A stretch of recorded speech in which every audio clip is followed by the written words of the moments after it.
Kan man blive Ja. kureret for sygdommen? Ja, altså vi bruger i hvert fald klovnene til en god hjælp til at få det bedre.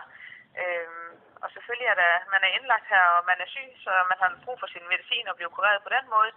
Men klovnene, de hjælper rigtig meget til.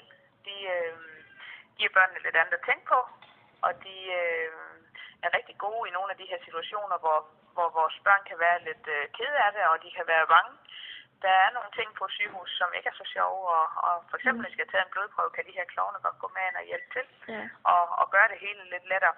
Så ja, altså humoren og den her lettelse, og den her lette stemning, det giver heroppe, når de er her, den hjælper rigtig meget til.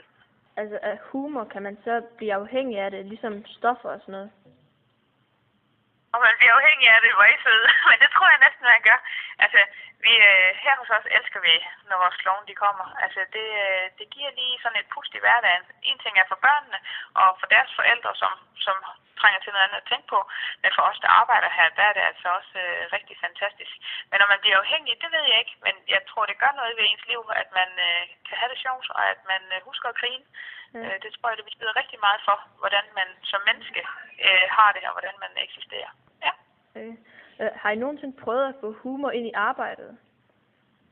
Vi har masser af humor her hos os. Vi har masser af humor. Vi har med børn at gøre, og vi har det faktisk generelt rigtig sjovt. Vi er en god personalegruppe, og vi arbejder også tæt sammen med klovnene. Vi er, altså når de er her, informerer vi jo dem om, hvordan og hvorledes, altså hvad det er for nogle patienter her. Men vi bruger også i personalegruppen rigtig, rigtig meget humor. Ikke at vi gør grin med de her ting, men at vi husker at grine, og at vi husker at ikke at gøre verden sort og trist. Det kan man sige, man ikke holde ud at være her. Så humor er en rigtig stor del af vores arbejde også, og det er fantastisk at huske at grine med de her børn. For en ting er, at de er indlagt, men de skal huske at stadigvæk have det sjovt. Ja. Er det sundt at grine? Det er sundt at grine. Du udløser en masse gode stoffer i din krop. Det er helt fantastisk. Så husk at grine. Det er helt fantastisk. Kan man leve uden sjov? Det kommer selvfølgelig an på, hvilket liv du har. Jeg vil da nødig leve uden sjov, og det tror jeg da, hvis du spørger mine kollegaer heroppe hos os, så tror jeg ikke, at man kan leve uden sjov.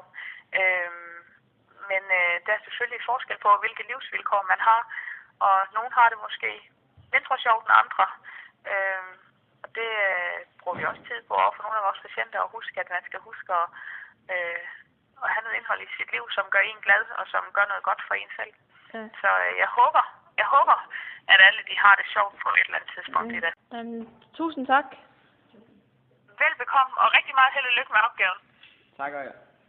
Tak. Det var godt. Hej, hej. Hej. Vi har tænkt os at lave en champagne om hospitalskomikere. Vi synes, at der skal være hospitalskomikere til voksne mennesker. Hvorfor ikke klovne til voksne? Det virker jo på børn, så hvorfor skal det ikke virke på voksne? Derfor har vi tænkt, der skal være hospitalskomikere. Vi tror, det hjælper at have det sjovt.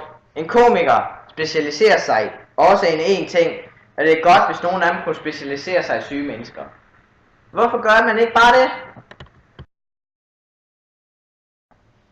Vores argumenter for, at de skal hyre en hospitalskomiker. For det første, de syge, de tænker ikke så meget over det sygdom. Man bliver glad, og så har man noget andet at tænke over. Studiet viser, at folk har det bedre, når de har det sjovt. Og han kan finde på at snakke om alt. Det kan hjælpe med at helbrede de syge, og det er sundt at grine. Det styrker også dit immunforsvar, og det er godt imod gigt. Det giver en følelse af afslapning og velvære.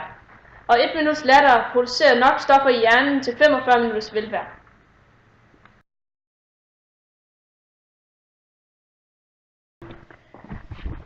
Er det muligt at få sexpack ved at grine?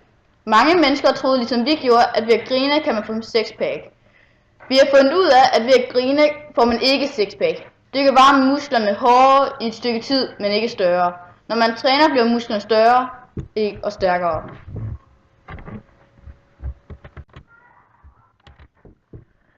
Lad os præsentere den store Madonna! Han er blevet kåret til den bedste og eneste hospitalsklovn. Han kan de bedste jokes. Og giv ham en stor hånd.